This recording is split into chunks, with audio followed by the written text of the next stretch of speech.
Okay, everyone. Well, it's really lovely to be here. Wishing you all a Merry Christmas and festive season. And today we're going to be talking as positively possible about Justice 1.0, but also, ending with a lot of kind of positivity about how we are excited about next year and excited about what we might achieve on Justice 2.0. So just let you know we are recording, and it would be great for you to put your chat comments in LinkedIn, so we can see those and we can maybe answer them and get you involved in the conversation. That would be great. And this will be put up onto our YouTube channel for those that miss it along the way. So my name is Dr. Sarah Lewis. I'm the Director of Grow, Transform, Belong, and I'm just going to hand over to our lovely guests today, Dan and Cam, to introduce themselves whilst I get the presentation ready. Only a couple of slides, folks. It's not death by PowerPoint. So Dan, over to you first. Please introduce yourself. Yes, so I'm Dan. I work as a senior consultant for Grow, Transform, Belong. But before that, in terms of my experience in criminal justice, I worked in the prison service in that sector for around 7 years before moving to this wonderful industry. And with that, I shall hand over to Cam. Brilliant. Thank you, Dan. My name is Cam Stevens. I'm a senior digital consultant for Grow, Transform, Belong. And I have around 20 years lived experience of the UK justice system. And now I work as a prison reformer. So that's a little bit about me. Yeah, lovely. And it's really exciting that we've got people here today that have got lots of different perspectives on the same kind of issue. So I'm really excited to see what we talk about and see what new knowledge we can uncover. So today we want to just understand or share with you Justice 2.0 a little bit more and what that kind of looks like. So for those that haven't heard about Justice 2.0, this is our campaign that will be launched on the 20th of February next year.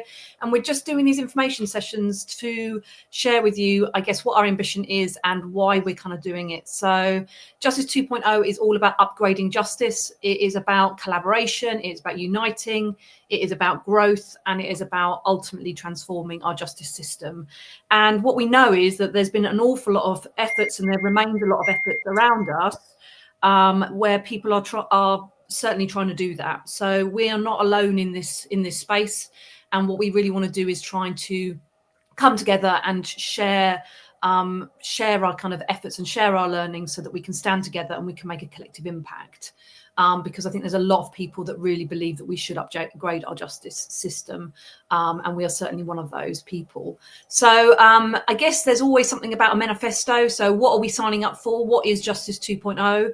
So there's something firstly about knowledge. It's about how do we gather knowledge from different people and different places, and how can we be more inclusive with our knowledge? So instead of it maybe dominated up until this point from the academic community, as an academic, I think we also need to really think about where is our other knowledge in the system and how can we leverage that and how can we pull that to really understand the topics in a lot more depth. So that's why lived experience is really important. That's why family's voice is really important.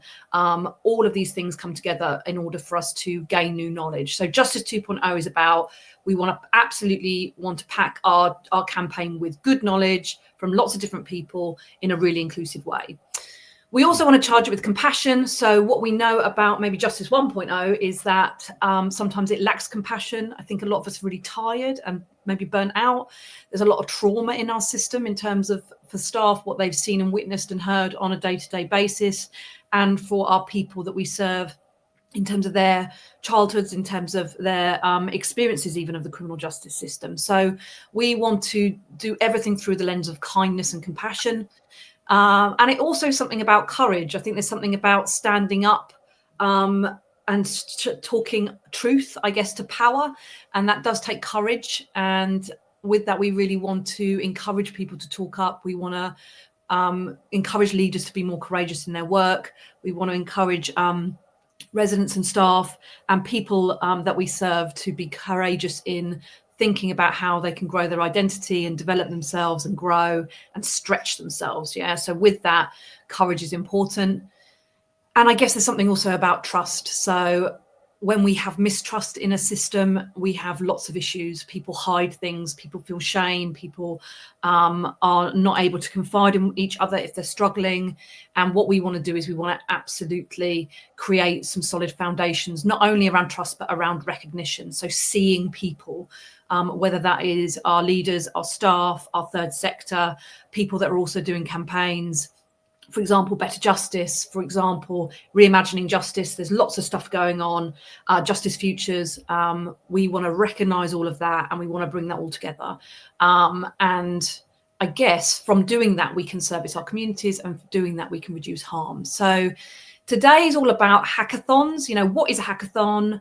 What is Justice 1.0? And how might we think about looking at the taboos that we don't often talk about? How might we talk about those things in a respectful way? How might we use those conversations to shape our future?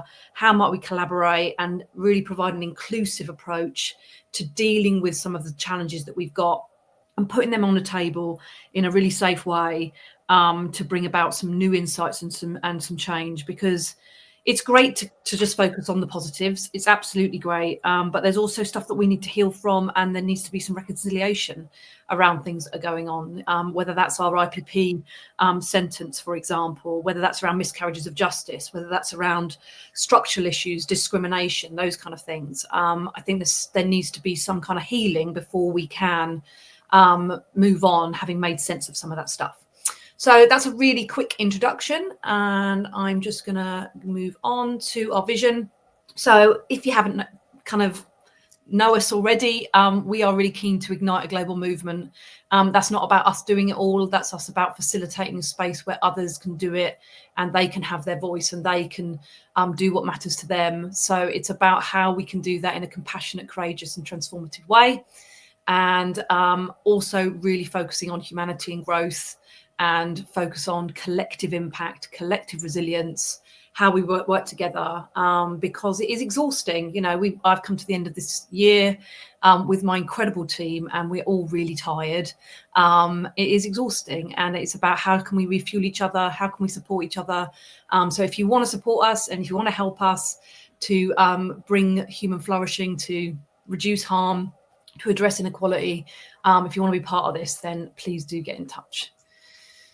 And I guess there's something also then about Justice 1.0. So for me, it's about addressing injustice.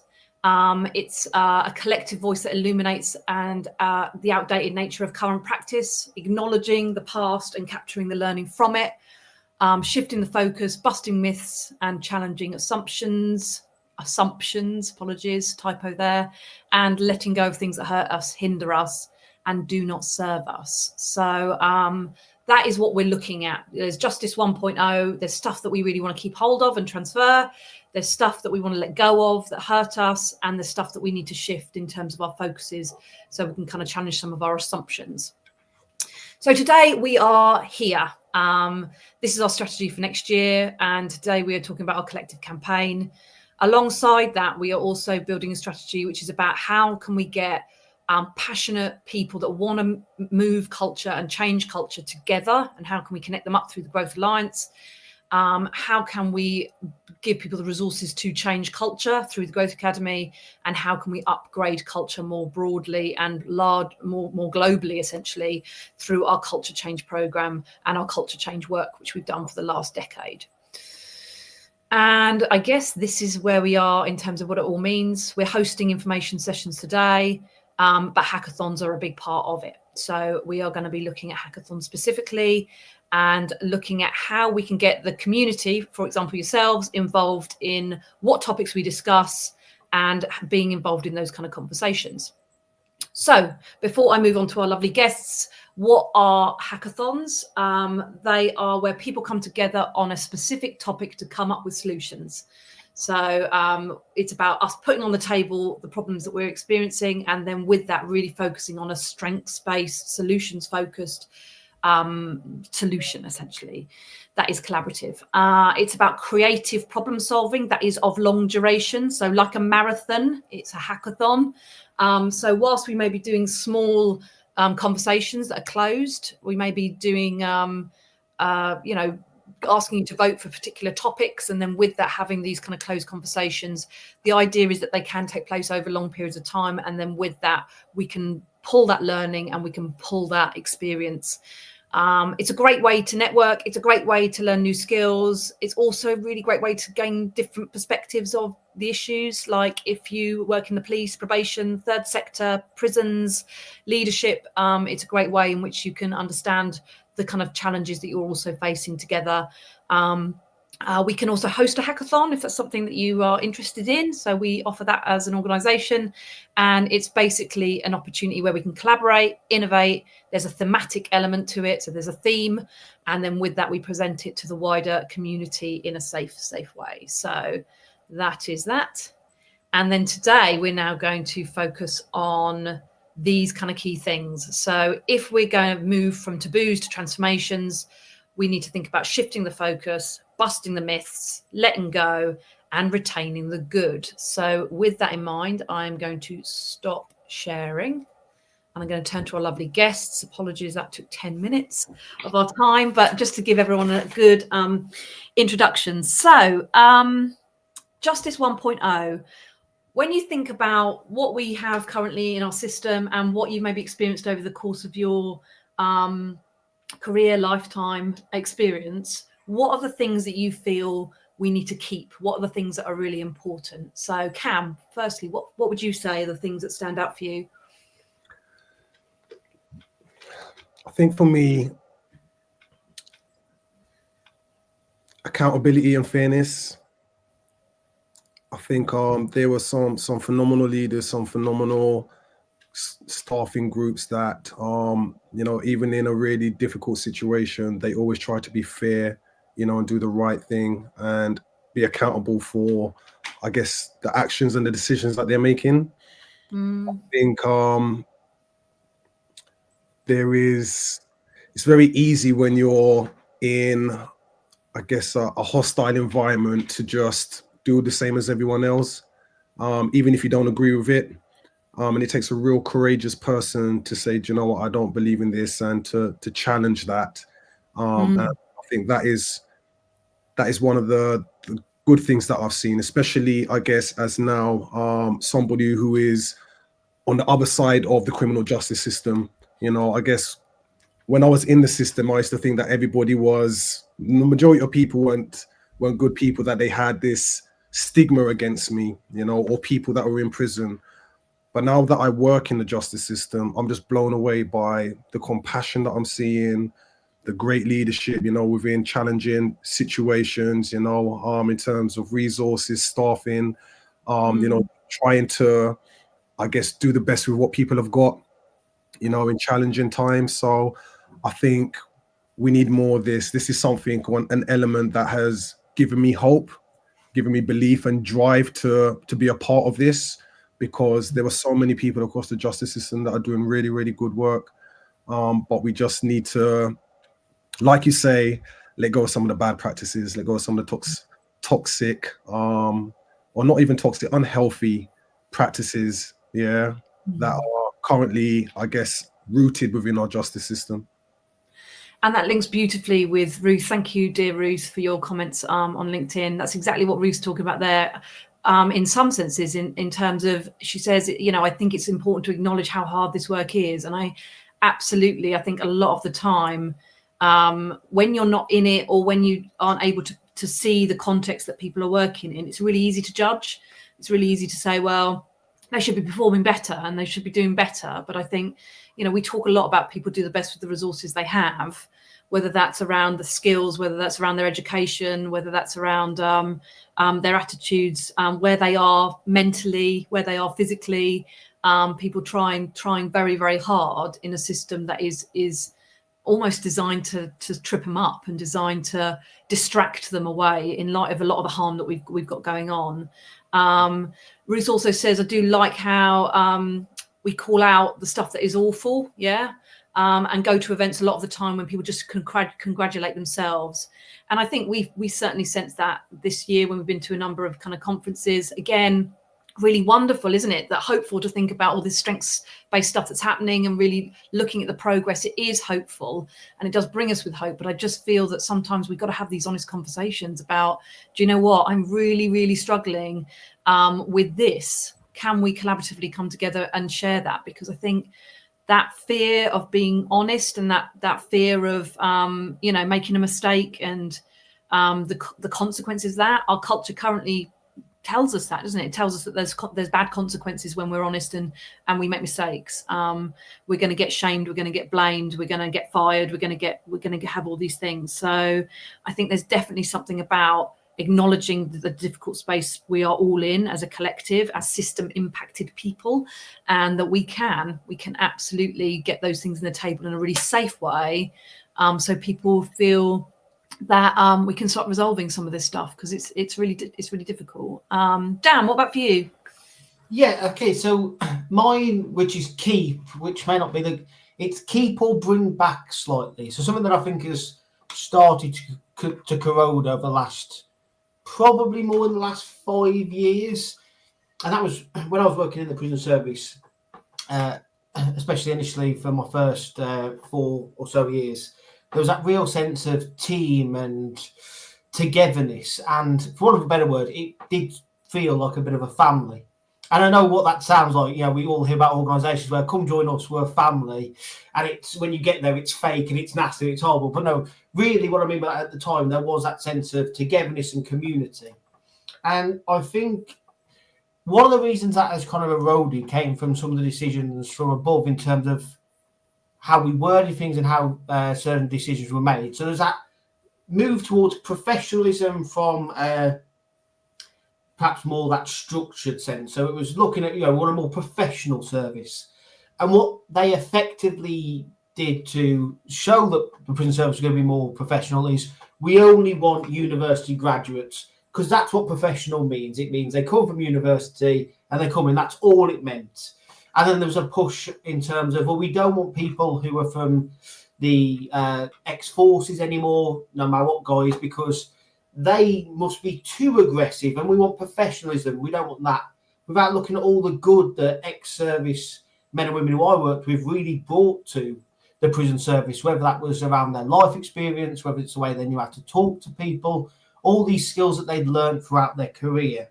And so you started to see little breakdown and pockets come up.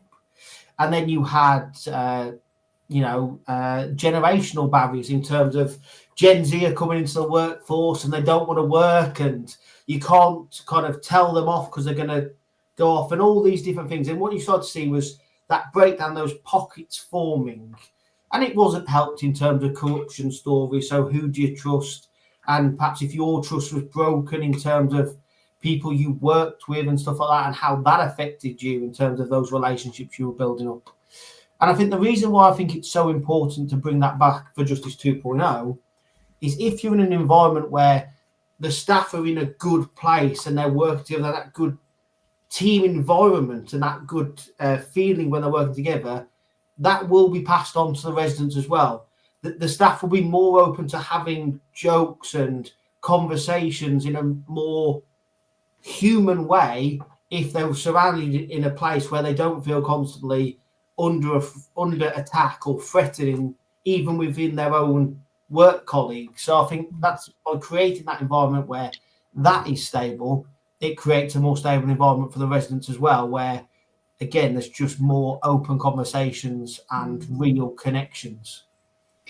As you listen, it's really interesting to look at the parallels from a probation point of view, but I think there's something there about, it was such a hopeful place when I joined probation, and that was 20 years ago. And I joined it and felt that sense of belonging, felt that sense of purpose, loved working with the people in the community and our service users, just loved it, really, really loved it. And I think, again, through transforming rehabilitation and the splitting up and the deconstructing of those relationships, I missed that along the way. I then went to university to train probation officers, but there's something about, like, we used to train around teamwork. We used to focus on relationships. That was important. We used to have a very much a social work focus. And I think there's lots and lots of people that continue to want to do that.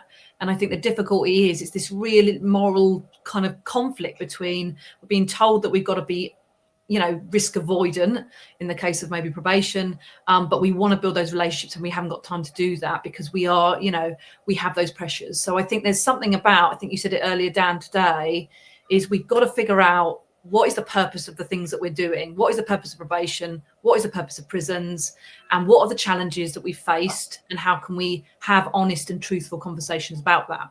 And that links in beautifully to Jamie's comment. Thank you, Jamie. The only way things will change, for that change to be sustainable, it is for honest and to be honest and truthful about the current state of the system.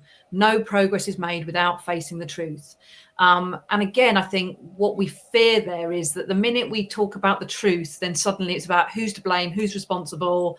And that's why a lot of people don't do it, I don't think. So I think there's something about how we do that. And that's a conversation we're going to continue to have till February and form part of our hackathons. How can we have a conversation that is truthful and honest without people feeling that they can't share it because they don't feel safe enough to share it? Within civil service, you know, there's a code that basically says that you can't really talk about some of the stuff that you are facing. So how can we do it in a productive and effective way? That's what we're looking at today, I guess. And it would be great to continue to get that engagement from our audience. So I'm going to move us on to the next question. So we talk a lot about myths. So within Justice 1.0, there's loads and loads of myths about people that are in prison, all violent, for example, a myth. All bad, a myth. You know, all of these kind of myths that we might have. It's better to put people in prison and have large kind of prison populations. That's the best thing.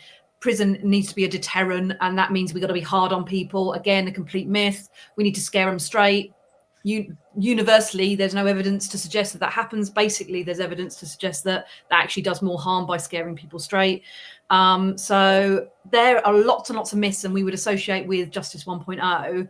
And in some senses, just before I pose the question, there's something about, sometimes it's really hard to call that out, but I'm really hopeful that with Justice 1.0 and 2.0, we've got the language to do it and say, do you know what, that's really Justice 1.0.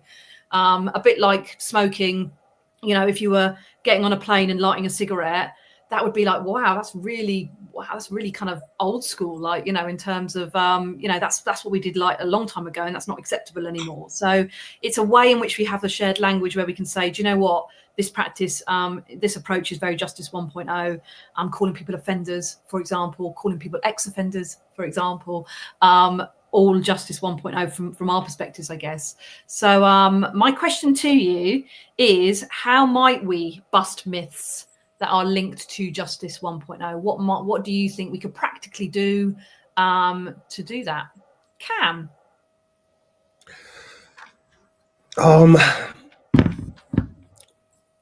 It's all about the public for me, right? In terms of the myths, a lot of people don't understand what the justice system, I guess some of the challenges that the justice system have, right? And what's actually going on in the justice system. So I think it's all about educating people. It's all about education. It's all about going to those places outside of our echo chamber and engaging other people who don't have no contact with the justice system, so they can understand a little bit more about who's in our justice system, what problems we got, why people are ending up in our justice system, the need for rehabilitation, opportunities for people coming out of the system, the massive need for trauma-informed practices where people actually deal with the root causes of why they ended up in a system, instead of just being a punitive vessel of, do you know what, you've done something really bad, so we're going to be really hard on you, we're going to punish you, and then we're going to say, there you go, now go out and be a good person, without actually dealing with the issues in the first place. This is one of the biggest, I guess, problems that we have around this revolving door. You know, people ain't dealing with the issues that got them into prison in the first place. You know, without that support, then all that's going to happen is they're going to go back to their old ways, and their old ways of coping, yeah, which is usually a form of escapism, of not being able to deal with life on life's terms because they've still got all of that trauma. So we need to help people heal, you know, and the public need to understand this. And I think they're thirsty for knowledge. You know, like you said, in terms of the public sector, you know, like you can't really say what's going on. You know, there's all of this red tape, yeah, in terms of the honesty, you know, and having those really open and transparent conversations. When I watch the news, it's all very political red tape, like kind of dodging the questions, you know, instead of getting down to the hard facts of what's actually going on, you know, that we need mass reform. We don't need to be building more prisons. We need to be doing more early interventions. Yeah, we need to giving people the skills and the tools to be able to manage their trauma, and we need to be giving people opportunities when they come out. You know, Yes. so for me, it's down to the public. It has to be through the public. We need to be engaging more leaders across our communities and getting them to educate their communities. I think that's the way that it's got to happen, because, you know, that rhetoric about building more prisons, people don't want it. It's really, really expensive, and it's not working. We can't build our way out of this problem that we've got. You know, like same cost as a private school, right? Same cost, 46 grand a year we're spending, you know, and that's taxpayers spending that money. And you kind of think we need something. We need 600K for a cell. For one cell, 600K. You know, I think it was something like that that I read. You know, and I'm just like, is that really the best use of taxpayers' money? You know, so I think for me, we got to do a really big public campaign. That's what it's got to be. We need to get the public involved, get them to understand, you know, that the words like ex-offenders, you know, how damaging that is, the fact that the stigma that are attached to people who are transitioning, and many of them, like, that we come into contact with, they're really hopeful, they want to turn it around. But all of these barriers that they encounter upon release, people go back into survival mode, and growth is really scary.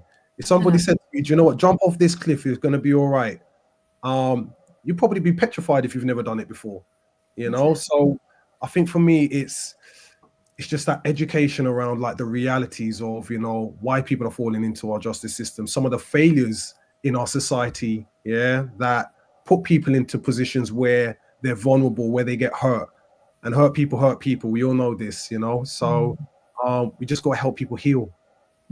That's it. And I think there's something about looking at the different sides to people. I think, you know, I spoke to someone yesterday, budding researcher who's got lived experience of prison. And she said, you know, like, sometimes we're described as these kind of broken, traumatized people, when what we know is that we, you know, and I go into prisons all the time, and just see entrepreneurs and creatives and leaders and people that can give back to society, and how they are using their adversity to learn new things and focus on those, you know, and resolve, I guess, some of the shame and regret that they feel. So I think it's that humanizing effect. And Stuart Hawkins very beautifully says, thank you, lovely to have you here, Stuart. Happy birthday, Stuart. It's your birthday today. Happy birthday. Hope you received our gifts and our card. Have more media attention through interviews with service users and providers. Absolutely. Let's, you know, getting the media, getting the local media involved. You know, like Cam went and did a really wonderful talk the other day. The local radio got involved. I did some stuff with the Humanists the other week, really enriching conversations. It's just about whether it's local, whether it's radio, whether it's news. I think it's stepping outside of our criminal justice bubble and just speaking about things. Veronica, welcome. Again, just talking about how you're looking at myths with the American Probation and Parole Association. So launching a national public awareness campaign on community supervision in 2025. We'd love to support that. Yay. We'd love to be part of that in terms of the outcomes of that and celebrating that. So again, it's not necessarily about us, you know, us all doing Justice 2.0. It's about us all doing the great stuff that we do best. And with that, recognizing that it's all leading towards something else. Ruth, again, one of the ways to get a clear message across is about money. We all know it costs much less to support people in the community, and it's more effective to have people in the community than send them for short sentences. So we need to convey stories like this via the media and to politicians, and civil servants, I think, and people at the top who are making those decisions and advising politicians, and that's important. Lovely Joe. Hello, Joe from America. Stop asking what's wrong with you and start asking what's happened to you. So again, a really trauma-informed approach. Joe and Nicole are doing some amazing stuff in America, something called Tides, which is all about trauma-informed assistance. So real, really great stuff that's happening. If we did that on a much universal level, if we did that with prison leaders, if we did that with prison staff, if we did that, let's say, with politicians, could we create a more compassionate place? Dan, any thoughts in terms of how we might collectively bust myths? Yes, so and I think it feeds in nicely to kind of what Sylvia said in the comments in terms of the punitive narrative coming from MOJ, and I think Ruth said as well that kind of punishment for media angle.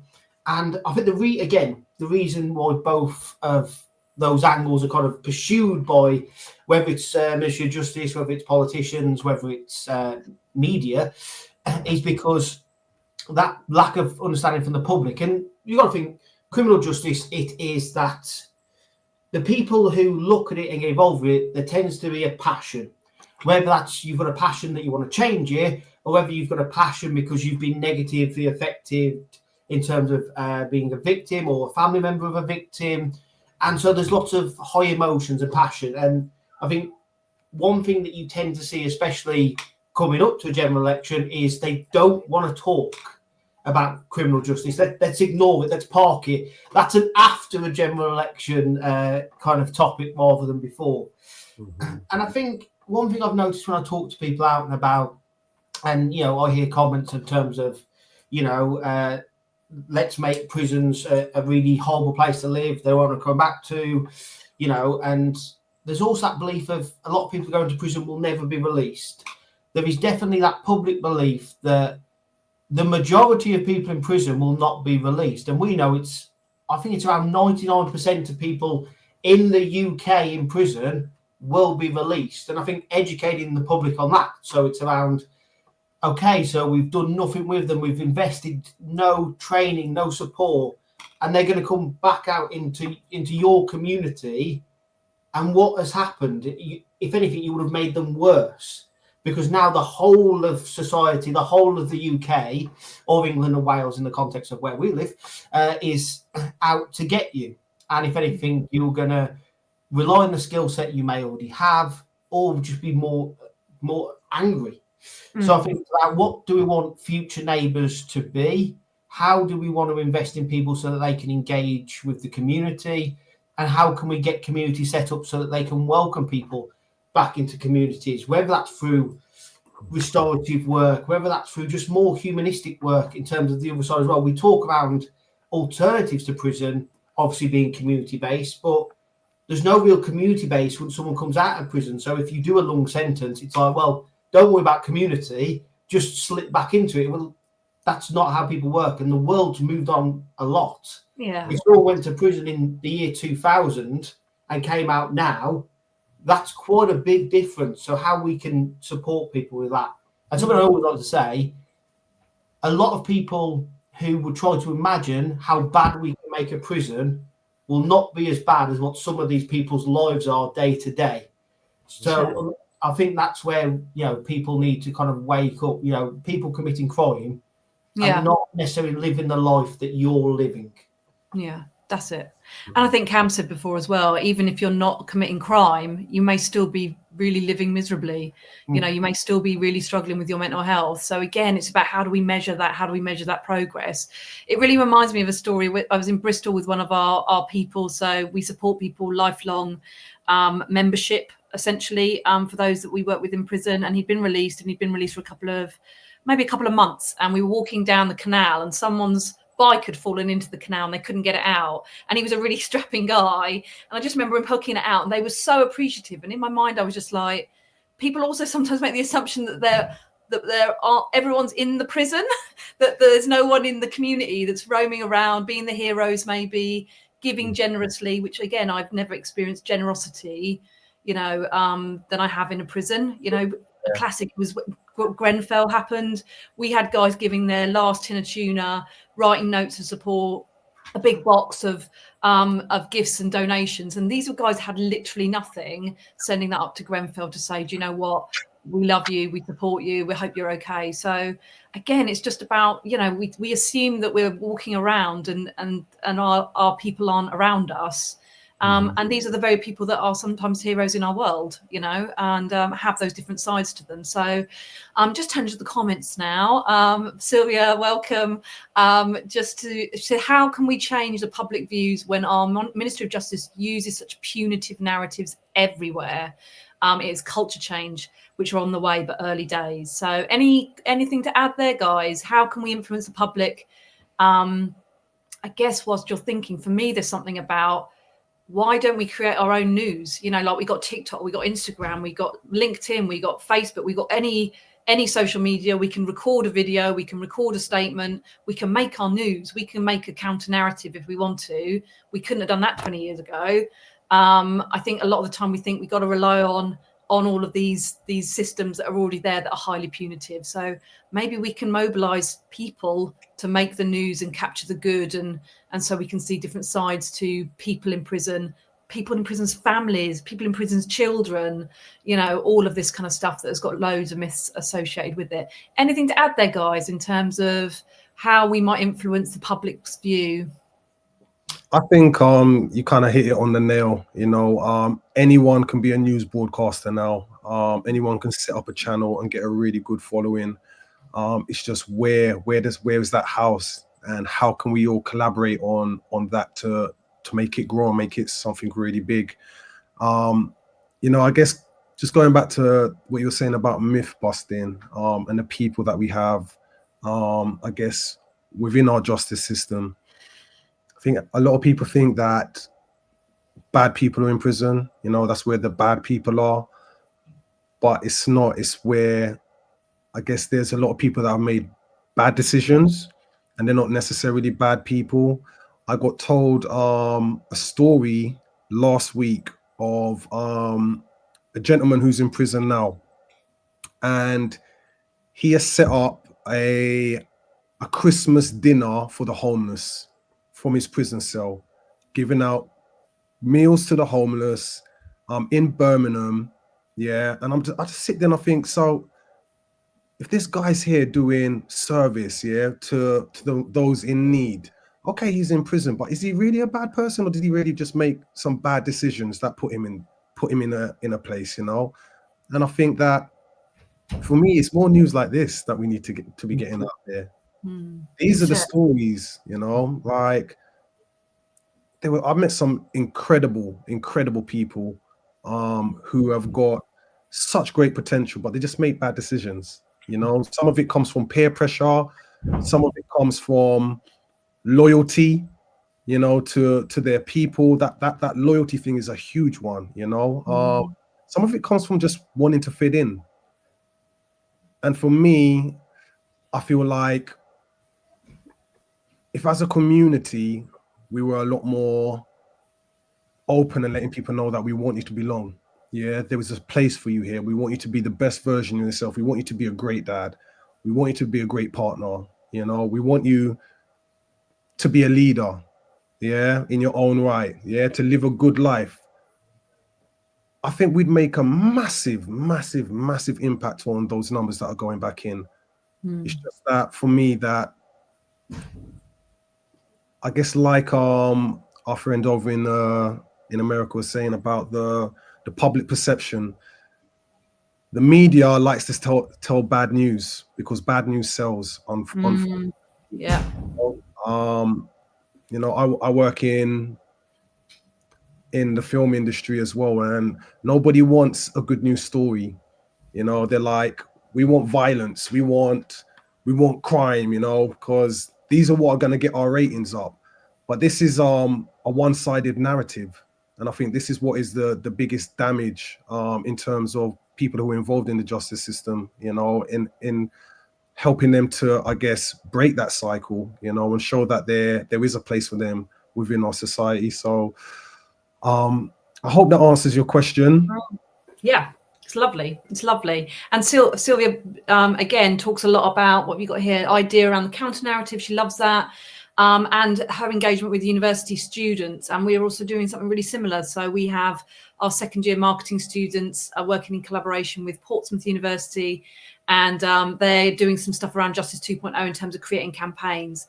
I wonder whether there's something about people don't like good news stories, because if you think about, like, I don't know, Britain's Got Talent. Yeah, I always remember one of the most important, maybe it was just because I'm like proper prison reformer, but there was a guy on there who'd been in prison like 40 years, and he sang a song and he talked about his life, and then he sang this song, and it was phenomenal. And it's like, if you look on YouTube, loads of people have looked at it, and I kind of think, there's something about people were once this, but now look at what they've got and what they have, and you know, that is a good news story. But I think people like that, you know, like, I think people like celebrating. And you know, I know a number of people who just stopped watching the news at the moment because it's just so sad and so depressing. And there's something about, you know, when we clapped for our NHS staff during COVID, we didn't not publicise that. Everyone was doing it, and that's how we got everyone to clap on a doorstep. You know, like, isn't that amazing that we did that? That was a good news story amongst a load of mess. And I think that's kind of where we are. We're in a load of mess. We got to talk about the stuff, but we've also got to clap on our doorstep, haven't we? We've got to clap on our doorstep, because people will want to watch that and will want to follow us, hopefully. Lovely. Okay. Using stories to connect. Yes, Stuart, completely agree. Centralized site to upload stories, good and bad. Well, we have a YouTube Justice 2.0 site, which we are hopefully going to use for that purpose. The idea that we can upload good news stories and have a centralized space. Also really keen to look at how do we create a centralized space for resources. We've got loads of amazing practitioners along the way, and people in prison making amazing stuff, whether it's cooking in a kettle, all the way to having a desistance focused conversation like our Tammy Burrows is working on at the minute.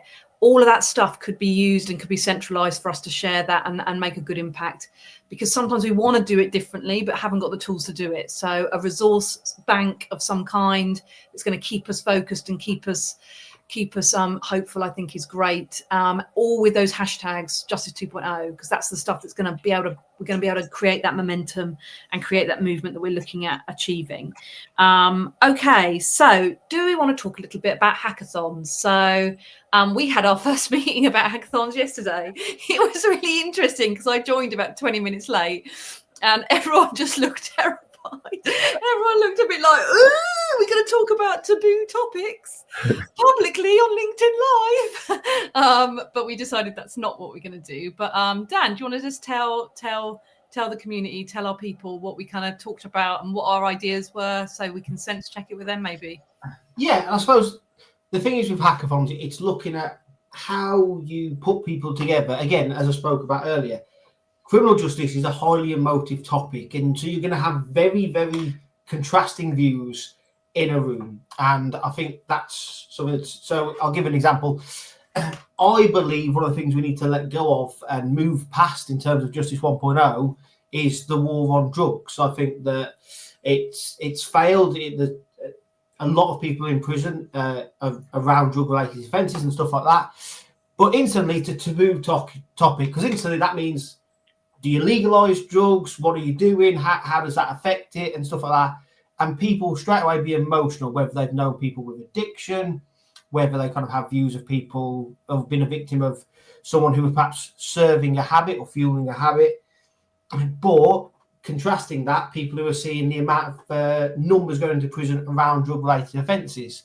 So it's topics like that that are instantly going to kind of spark that gut reaction feeling, and how you work through that initial gut reaction of that's insane or that's a really good idea. How do you come together to perhaps collaborate and find the middle ground in ideas, or perhaps the best ways to work through things?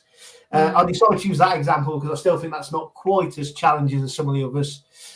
But, we talk about a lot. I mean, the one which I saw recently in the news was someone who a mother was on GMTV, and her daughter's the person who killed her daughter was being released on parole, and kind of that thing of he should never be released and all those kind of rhetoric. They've come from a place of hurt.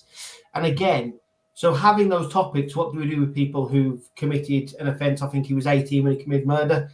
How do you go through that? How do you take victims' feelings into consideration, but still reintegrate people into society, and how that works? But knowing that's going to be very uncomfortable conversations, especially initially, and knowing that's okay, and wanting to have all these different views in the room to get to the, hopefully the right answer at the end of it. I think that's kind of an overview. Yeah, there absolutely. And there's something there about safety, isn't there? How can we, I think we talked about LinkedIn Live, what role might LinkedIn Live have? And I think there's something about maybe sharing what we, or having a panel discussion about some of the topics we've talked about over the year or over a 6-month period or whatever, and what are the solutions we've got from it. But I think, size matters, folks, doesn't it? And small is best when it comes to prisons, and small is best when it comes to conversations that are really hard. So I think there's something about creating a really small, safe, closed space, setting some really good ground rules around how we're going to, recognize that emotions are going to be on the table, and that absolutely understand that people, acknowledge that people have got a right to an opinion, and start to move through that stuff. We talked about sexism, we've talked about racism, we've had, I guess, our own hackathons within our team, and they are really challenging because they're quite confronting, and they're hurtful, and they bring lots of things, they can be triggering essentially. So I think there's loads of stuff. We really want them to be safe, we really want them to be productive, and we can't rush this one, but what we also want to do is we want to share what we're talking about outside of that space, and have maybe multiple spaces, and really look at the different people that we've got in our community, whether that's globally, hello if you're out there, whether that's nationally at home, hello if you're out there. So I think hackathons are really important, and something that can certainly really help us in terms of trying to make sense of things. I guess that's the outcome. It's not about finding the blame, sometimes finding a pure solution, silver bullet that's going to save the world. It's about talking, and it's about connecting, and it's about belonging to something and belonging to a campaign. Lovely point to be made here, which is exactly the case. So in the Netherlands, public perception campaign has changed attitudes there. They're now closing prisons. Can you imagine? They were closing prisons. Public perception is one of the biggest barriers to reintegration. And Gethin Jones always talks about, if it is about populism, if it's about doing things that are popular to the public, let's make rehabilitation popular. And let's stop maybe trying as much to trying to convince politicians that that's the way forward. Let's get people to feel it. Let's get people to be part of it. So if you work in prisons, if you work with people, or serve people within the criminal justice system, if you're not even, if you're a member of the public, and do something else, let's have a think collaboratively about what can we do to open these conversations up. How can we talk about Justice 2.0? How can we talk about what we want to let go of as a collective? And for it to build that momentum that we need, really, and to bring challenges to the table as part of the Growth Alliance. For those that want to drive culture change, we want to create forums where you can just talk about some of the frustrations and the barriers to the campaign. We can give people training in terms of, here's your toolkit if you want to do an event in your local community centre or church. Here's a pack if you want to post some social media around Justice 2.0. So we're creating those toolkits to help people, so they can pick them up, they can make them theirs, they can say what they want to say, that aligns to that Justice 2.0 mission. Go on, Cam. I was going to say, so in terms of our first hackathon, we really want to get the LinkedIn community involved. You guys are our people. We're all in this together. So we're gonna be putting out a poll around, I guess, the first topics in January, and then we'll choose that poll from those results, and then we will go away, closed group, like Sarah said, and we will bring people together, have some discussions in a really safe way, and then we're going to come back to LinkedIn, and then we're going to disseminate the findings, and just talk about the process, and see what solutions or ideas that we come up with, and just share that back out to the world. So yeah, we really want to get you involved in that. So if that's something that is up your street, please do get in touch. And yeah, that's what I wanted to say.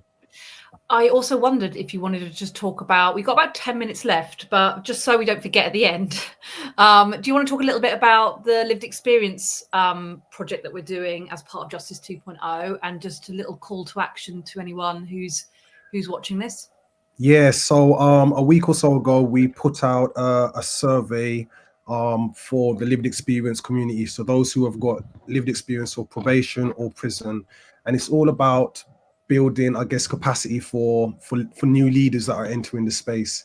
And the idea is that we want to create a set of guidelines and best practices for organizations that work with people who have got lived experience. One, to make sure that everyone's on the same page and we're working with people in a trauma-informed way to make sure that we're keeping everybody safe. Two, to recognize the role and the value of those with lived experience in the space.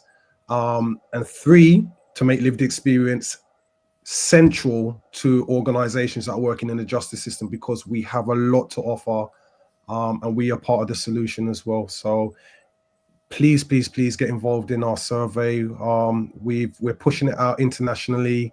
We want to really bring organizations on board. So if you've got people within your network who have got lived experience of the criminal justice system or probation, please do share our survey. I'll send out a new link after this meeting in the chat, so that, yeah, we can create some global guidelines for organizations and really start to push that message. Wonderful. Thanks, Cam. Okay, I'm going to ask you then a focused question, which is going to be difficult. So you ready, folks? Here we go. So if you could let go of one thing associated with Justice 1.0 today, and it activated and it happened like a magic at Christmas, like a Christmas wish, what would you let go of and why? I'm trying to fill the space so you've got time to think. Cam, do you want to start with this or try? One. Dan? There's too many, Dan. I'm like, oh, where do I start? Okay. One of the ones that came to your mind, maybe. One thing that I would let go. Okay, I've got one. So I would say equality within leadership for women. I feel really, really strongly about. So I would let go of discrimination against women within leadership positions, and so that we don't even need to have a conversation about, do we need more women in this prison, in this probation service, whatever. We're not even having that conversation. It's completely normalized that women work alongside men, and they're not necessarily, they're not judged as being poorer leaders, emotional leaders, scatty leaders, all of that. I would let go of all of that, because that hurts a lot of women. It knocks their confidence. They're absolutely brilliant leaders. It makes me cross. Yeah. So that's what I would do. I think for me, if there's something that I could get rid of now today, I think it would be the systemic biases and inequalities that especially affect people from marginalized groups. Around sentencing, for one. I think we were talking about sentencing the other day. What was the figure, say, that you told me? Was it my people from minority groups, in terms of being sentenced, they are sentenced a lot higher or harsher than their white counterparts. And yeah, this is just something that I think, one, if we get some diversity, of course, maybe our magistrates and the people that are, I guess, on the benches that are working with people, I think maybe that would be one thing that could help to, I guess, bring that down to a more fairer level. But yeah, that's a big one for me right now. I'm seeing a lot around that, the disparity in sentencing and the length of time that people are getting for minority groups. I got it here, Cam. So data from Ministry of Justice shows that black men were given custodial sentences that were 60% longer on average than their white counterparts for similar offences. So that's what we were talking about, I think, that spurred our crossness and sense of inequality. Thank you, Cam. Dan? Just to add off the back of Cam's before I go into mine, in terms of, again, when you look at how the criminal justice is set up, so magistrates are volunteers, which you have to be in a certain kind of lifestyle to be able to do that and kind of volunteer that in terms of your social economic background, perhaps your upbringing and what you've experienced. So again, in terms of what experience you have of within those communities and what's going on is probably not going to be there, is it? So something like that, I think, needs to be addressed and looked at in terms of how do we get people who can't afford just to work for free in terms of, and quite an important role, to hopefully then see better results and perhaps more well thought out results and fairness. But I think for me, one of the big things I'd like to see let go, I think at the minute the criminal justice in the UK is trying to do everything. It wants to be seen as punitive, but it also does want to be seen as rehabilitative. I think while you are trying to balance those two very contractive things, nothing actually gets done. And what we end up doing is appeasing no one. No one is happy at the minute. So I think we've got to pick which way we want to go, invest in it, and really move towards adapting and changing our criminal justice system. Two things that stand out there when you talk there, Dan. I think there's something about Nicholas Rose, who's an academic. He talks about the contradictions of punishment. You know, on the one hand, we want to care and be trauma informed. On the other hand, we want to create harm. And that contradiction is really confusing. And it starts to question the legitimacy or even the intention of what our system is there to do. So I think there's something there about what is the intention of a prison officer, probation officer, you know, what is their role, but whose side, you know, they're walking alongside someone to support their reintegration, their resettlement, their resocialization, or are they standing opposite them and fighting against that? So that stood out for me. I think, I think there's other thing that stood out for me was Iridian. So this year, ICPA conference in Singapore, Iridian said, try and breathe in and out at the same time. And he's like, it can't happen. So we either have to choose, if breathing out is rehabilitation and breathing in is retribution, we need to make a decision on what we're doing because we can't do it at the same time. So, there's something there. And we're certainly inputting that into our call for evidence inquiry around rehabilitation, as well as around culture and leadership. We will be posting those online for that. Stu as well, imbalanced risk assessments. I think we need to really think about risk assessments, how they can kind of create barriers, how they can enhance kind of transactional relationships rather than correctional relationships, therapeutic relationships, you know, like computer says no. We got to be really careful about that, particularly with AI coming forward. You know, are we going to start chatting whether someone's going to be reoffending in the future? And in light of that, is it going to be like Minority Report? You know, where are we going with this? So ethics around that. Can I add on the back of that as well? Just quickly, in terms of, I think it's a brilliant point, because when me and Cam were doing some work this year, and it's what purpose is that risk assessment for? Are you trying to lower the risk while you're looking after them, or are you trying to reduce the risk for once they've moved on? And I think at the minute it's all about them. So we're managing the risk while they're with us, so we don't get in trouble. We're not looking at lowering the risk for once they've moved on. Really good point. Really good point. Any other final thoughts? We have 2 minutes. Maybe an appreciation, because I remember Justin saying, you know, it's Christmas, so let's like not get too sad about things. Anything, if you were going to give a shout out to one person this year, let's celebrate someone. I've already got mine, Simon Cornelius, who is an incredible person, working on APs. I had a great chat with him yesterday. He is so on board with Justice 2.0 in terms of his values and in terms of what he's trying to do. He's a complete cultural change agent, and we value him greatly. And he's a really exceptional person. Been in the system, been in the service a really long time. And he's brilliant. So hats off to you, Simon. You keep going every day, and you're wonderful. So that would be my one. Cam, Dan. Yeah, I've got one. So I'd like to kind of thank all the people of Lone Newton this year in terms of the work we've done with them. They've been really open and engaged right across the board in terms of, you know, happy to kind of take on board what we're talking about, and hopefully giving more and more towards the projects, and hopefully making it a better prison for everybody who's in there, both from the staffing side and the residents who live there. Yes, wonderful. And someone just put in as an appreciation, all the staff within prisons, operational and not non-operational. Sometimes they are our hidden heroes as well. Operational are, but also those that keep the whole thing moving are non-operational staff. We care deeply for you and greatly for you. Cam, in 10 seconds. Yeah, I'm gonna say Governor Emily Thomas from HMP ISIS and the whole team at ISIS for just being phenomenal over the last year, making some really, really good strides forwards and being brave and courageous, you know, in a really challenging time for everyone in the justice system. So yeah, that's mine. Thank you so much. Thank you for joining us. And we wish you a very Merry Christmas, or whatever you may be doing over the Christmas period. Have a great break, rest up. We've got a big year ahead of us next year. So all the best. Thank you. Thank you. Bye, everyone. Bye. Bye. I think we've got to stay on the line, right? Do.